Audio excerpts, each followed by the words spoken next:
About 1200 BC, the whole civilized world burns. Empires that stood for hundreds of years fell in a single generation. And the Bible was written by the people who survived that apocalypse. You just were never told it actually happened. I'm Bill Krapek, fresh, honest readings of the Bible outside of the trenches in the spirit of 1 Corinthians chapter 13. New videos every morning. So picture this before these events. We have the Mycenaeans in Greece, we have the Hittites in modern-day Turkey, Babylon in modern-day Iraq, Assyria is on the rise, and then we have Egypt.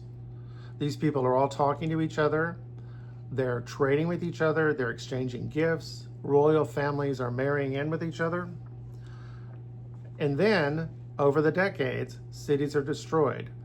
The Hittite Empire vanishes, and Ugarit, the city and the city-state, is burned to the ground. And the last cuneiform clay tablet is still sitting in the oven to be found by archaeologists more than 2,000 years later. Now, this is something that we know happened. We have the ash deposits, we have the ruined cities. Scholars call this the Bronze Age collapse. This was actually the second one. There was another one about 1,000 years before. The Old Kingdom of Egypt collapsed. The Akkadian Empire in modern-day Turkey collapsed. Syria seems to have been okay. My ancestors were on the Cyclades Islands. We had to abandon them. We crashed into Crete. Central and Western Crete seemed to have been okay. Eastern Crete, not so much. It also was depopulated. Greece, the mainland Greece, was almost completely depopulated. Now, one of the drivers that we have of this, that we know happened, is drought. Severe multi-year drought coincident with Hittite collapse around 1198 to 1196 BC. Okay. And if you look at the graph, you can see the map of it. This little area here. They have their bad years, but then we have a couple of really bad years.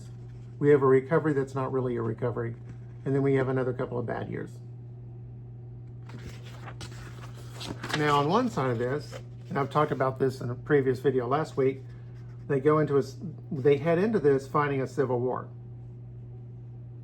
Now, the Hittites had conquered a kingdom in northern Syria, southern Turkey, called the Mitanni Empire. The Assyrians, who were on the rise, had marched in from the east and seized all that territory from them. So there was a setup there for a multi-generation conflict between these two big powers. I don't know if one would have been able to conquer the other, but at the time, Assyria was on the up, but that doesn't mean it would have remained that way.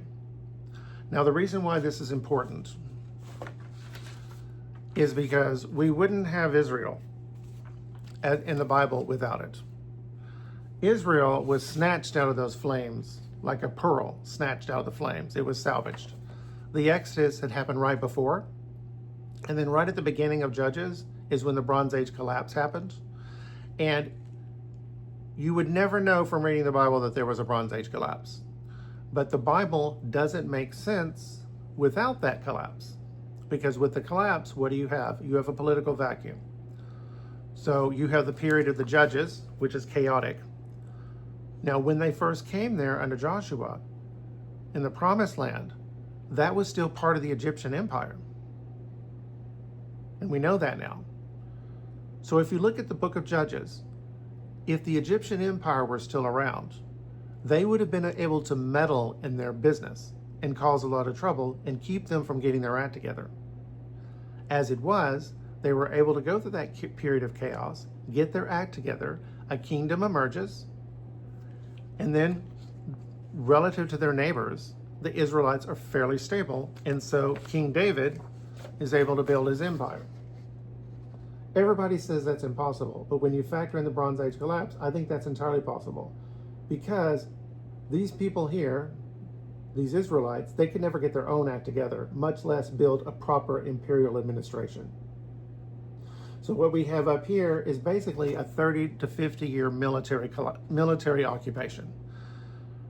Now, 3,000 years later, is that going to show up in the archaeological record very well? 30 to really probably maybe even less than 30, a military occupation? I don't think so. And so the whole thing falls apart. And the reason why I see that that's entirely possible in a period of political vacuum is because it would happen again. This is the kingdom under the Maccabees. This is their territory as of 142 BC, they have a period of expansion leading up to 104 BC, and then another period of expansion leading to 76 BC.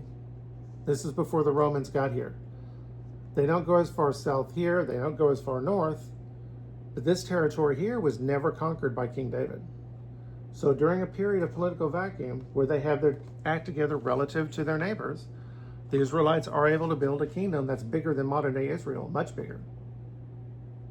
Almost twice the size, if not actually twice the size. And that's why that's important. Now, keep this image in your head. You have a fire that destroys the old world. A new people, reforged in those flames, emerge out of it. Because you're going to see that again before the end of the week. So the Bible is not the story of a settled people. It's a story of survivors. And that makes every page more precious. Tomorrow, we're going to look at the sea people who had emerged out of this wreckage that the Bible has made into its favorite villains, my people. Tomorrow, you get to meet the family. Iron sharpens iron.